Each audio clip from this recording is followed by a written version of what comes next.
Hello guys, welcome to our channel Shubho Arpita. তো আজকে ছিল দিদিভাইয়ের বিয়ে।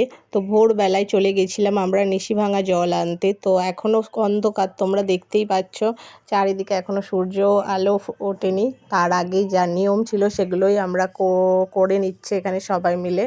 তো এখানে জেঠু দিদিভাইকে হলুদের ছোঁয়া দিচ্ছে, তার সাথে বরণ করে নিচ্ছে, আশীর্বাদ করছে। তো এরপরেই বাকিরা সবাই করবে।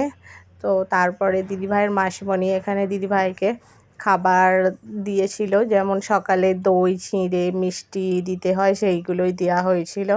তো সেইগুলোই দিদিভাই এখানে খাবে, তার আগে প্রথম কাউকে খাইয়ে দিতে হয়। তো দিদিভাইয়ের এখানে একটা দিদি ছিল, সে তাকে খাইয়ে দিচ্ছিল।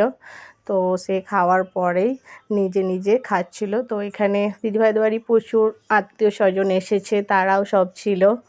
তার সাথে দিদিভাইয়ের একটা পুচকু ভাই ছিল, তাকেও একটু খাইয়ে দিল। তারপর দিদিভাইয়ের খাওয়া হয়ে যায় এবং সব নিয়ম মিটে যায়। তো আমরা বাড়ি চলে আসি।